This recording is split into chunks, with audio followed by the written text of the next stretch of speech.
ইসলামকে যদি তুমি দামা রাখতে চাও কখনো পারবা না, কথা বলো ঠিক কিনা? ইসলামের বিপ্লব ঠেকানোর শক্তি পৃথিবীর কোন ব্যক্তির হতে পারে না, পৃথিবীর কোন রাষ্ট্রের হতে পারে না, কথা বলো ঠিক কিনা?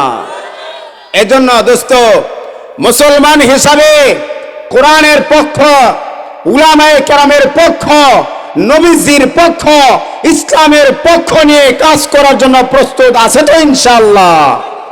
আর মুসলমানরা ভাবতেছিল, উলামায়ে কেরাম ভাবতেছিলেন গোটা বাংলাদেশ থেকে নাকি ইসলাম বিদায় নেই। কি বলেন? আওয়াজ দিয়ে বলেন কথা ঠিক কিনা? আর আল্লাহ তাআলা ধৈর্যের প্রতিফল আমাদেরকে এমন ভাবে দিয়েছেন, গত বছরও এই দিনে আমরা কথা বললে অনেক ভয়ে কথা বলতে হতো, সামনে থেকে মাইক এভাবে কেড়ে নেওয়া যাইতো।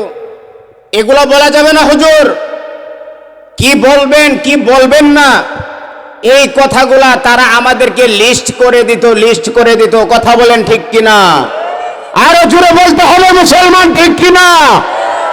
আজ আমরা কথা বলি, 5 আগস্টের পর থেকে আমরা বুক টান করে কথা বলতে পারি। আল্লাহর জমিন, আল্লাহর আসমানের নিচে আল্লাহর কোরআনের কথা আমরা বুক টান করে বলতে পারি। কথা বলেন ঠিক কিনা?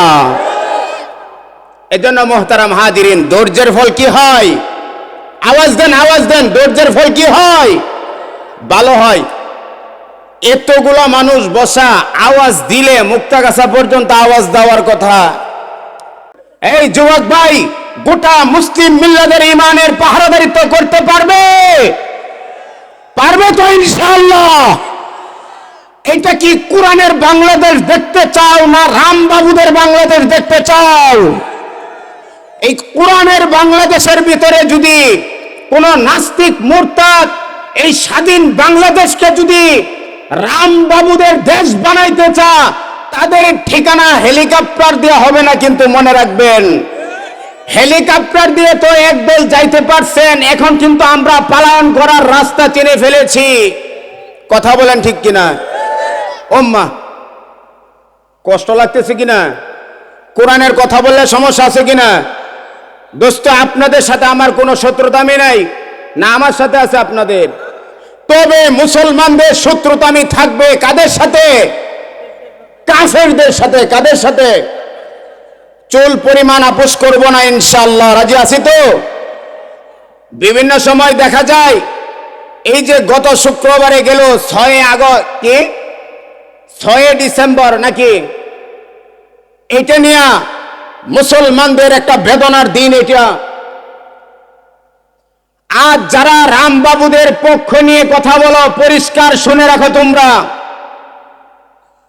1992 সালে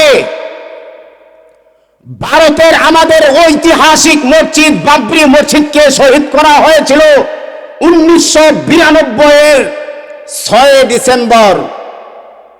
মুসলমানদের শরীরে জ্বালা থাকবে, মুসলমানদেরকে নির্যাতন করা হয় গোটা বিশ্বব্যাপী। আর যখনই মুসলমানরা কোরআনের পক্ষ নিয়ে, ইসলামের পক্ষ নিয়ে গর্জে ওঠে, মুসলমানদের দেশকে রক্ষা করার জন্য যখন মুসলমানরা কথা বলে, আর গোটা পৃথিবীব্যাপী রামবাবুরা তারা গায়ে বেড়ায়, মুসলমানরা নাকি তাদের উপর আক্রমণ করে। আমি জানি আমার ময়মনসিংহ, বৃহত্তর ময়মনসিংহ বিভাগের মধ্যে আমাদের মুক্তাগাছাও হলো হিন্দু অধ্যুষিত এলাকা। কথা বলেন ঠিক কিনা? এই হিন্দুদের এলাকা বা হিন্দুদের ঘর বাড়ির উপর কি আক্রমণ হয়েছে আপনাদের মুক্তাগাছাতে? হয়েছে? তারা আবার রাজপথে নামে মিছিল করে, তাদেরকে নাকি আমরা বিতাড়িত করার জন্য চেষ্টা করি। কি করে না দেখেন না এগুলা? আবার কেউ আবার ওই জায়গা থেকে অক্কা দেয়। অক্কা চিনেন তো? ময়মনসিংহের ভাষা। আইয়া পড়ছি বলে, কি বলে না, আসতেছে আইও খেলা হইব বলে, কি বলে না? হ্যাঁ, খেলা হইব বললে চলবে না রে দোস্ত। ফুটবল যারা খেলা হয়, একটা সময় আমিও খেলেছি, ফাইনাল খেলা যখন জমে যা, আমার প্রতিপক্ষ যদি উঠে ফালা, তাহলে কি খেলা জমবো নাকি? হ্যাঁ, আরে আগে তো মনে করো গ্রামে গ্রামে খেলা বাজে, খেলা বাজতে বাজতে ইউনিয়নে গিয়ে বাজে, পরে গিয়া থানায় খেলা বাজে, কি বাজে কিনা মুক্তের কাছে তো এইভাবে এই খেলা গিয়া গড়ায় যায় জেলা ভিত্তিক, আবার এই খেলা গিয়া গড়ায় যায় বিভাগ ভিত্তিক, নাকি বলেন? তারপরে তারা বাংলাদেশের মধ্যে একটা চ্যাম্পিয়ন হয়। ও দোস্ত, আঞ্চলিক যখন খেলা শুরু হয়েছে তখন আলেমদেরকে ডাক দিয়েছিল, আইও খেলা হইব দোস্ত। খেলা যখন শুরু হয়ে গেল তখন তোমরা কোথায় যাও? হ্যাঁ, আপনারা বলেন, জোরে বলেন, কোথায় যাও? পলায় যাও গা। তো পলায় গেলে খেলা কেমনে হইব? পলায় গেলে খেলা কেমনে হইব? খেলতে হইলে খেলার মাঠে থাকতে হবে, কথা বলেন ঠিক কিনা? পালায়া যদি চলে যাও বুঝতে হবে তুমি কত নম্বর। আমরা তোমাদেরকে কিছু বলতে চাই না, তোমরা যা করেছো একটু কালে আমরা খুঁজা দেই আর কি। মোহতারাম হাজিরিন, আমি যে আয়াতে কারিমা তেলাওয়াত করেছি, এই আয়াতে কারিমার মধ্যে আল্লাহ তাআলা বলেন তো আমরা কি আল্লাহ তাআলাকে ভালোবাসতে চাই কিনা? আরো জোরে বলতে হবে, আল্লাহকে ভালোবাসতে চাই। এই শীতের মধ্যে এই যে ওয়াজ মাহফিল শোনার জন্য আসছি একমাত্র আল্লাহর ভালোবাসা নিয়ে, কথা বলেন ঠিক কিনা? এই শীতের মধ্যে ইচ্ছা করলে বিছানাটা গরম করতে পারতাম, এই বিছানা গরম বাদ দিয়ে এই শীতের মধ্যে এসে বসে রয়েছি একমাত্র নবীজির ভালোবাসায়, ইসলামের মহাব্বত নিয়ে, কথা বলেন ঠিক কিনা? কোরআনের মহাব্বত নিয়ে বসে আছি।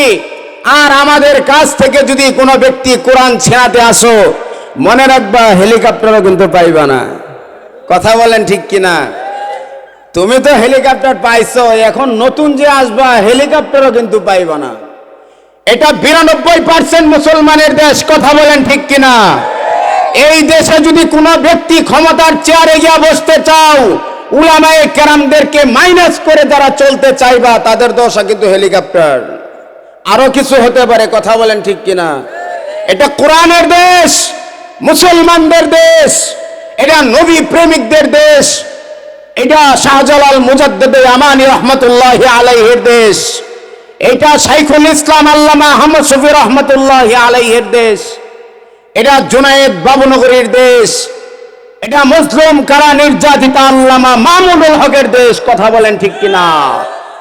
এইটা আমাদের ময়মনসিংহের গর্ব, আমাদের আকাবির, আমাদের নমুনা আল্লামা আব্দুল হক দামাত বারাকাতুহুমের দেশ, এটা আব্দুল হক, এটা হলো আমাদের হাফিজি হুজুর রহমতুল্লাহি আলাইহির দেশ, আমাদের ময়মনসিংহের হাফিজি হুজুর দামাত বারাকাতুহুমের দেশ, এটা আমাদের ঐতিহ্য শাইখে বালিয়া রহমতুল্লাহি আলাইহির দেশ, আমাদের এলাকার মানুষ, কথা বলেন ঠিক কিনা? এই দেশে আমাদের কাছ থেকে কোরআন ছিনিয়ে নেওয়া এটা সম্ভব নয়। এই দেশের প্রতি ইঞ্চি মাটিতে মুসলমানদের রক্ত লেগেছে। সর্বশেষ এই মুসলমানদের মুসলিম কান্ট্রি বাংলাদেশের জাতীয় মসজিদও কিন্তু রক্তে রঞ্জিত হয়েছে। এগুলার মেসেজ কি? এগুলার মেসেজ হচ্ছে কোরআনের বিজয় অতি নিকটে। আলহামদুলিল্লাহ বলেন, আরো জোরে বলেন আলহামদুলিল্লাহ। একটা সময় দেখা গেছে কালেমার পতাকা নিয়ে মিছিল করার অপরাধে তাকে কারা নির্যাতনের শিকার হতে হয়েছে। আর এখন কোন উলামায়ে কেরাম কালেমার পতাকা নিয়ে মিছিল করে নাই, তোমাগর ঘরের সন্তানেরাই করতেছে, কথা বলেন ঠিক কিনা? ইসলামকে যদি তুমি দামা রাখতে চাও কখনো পারবা না, কথা বলো ঠিক কিনা? ইসলামের বিপ্লব ঠেকানোর শক্তি পৃথিবীর কোন ব্যক্তির হতে পারে না, পৃথিবীর কোন রাষ্ট্রের হতে পারে না, কথা বলো ঠিক কিনা?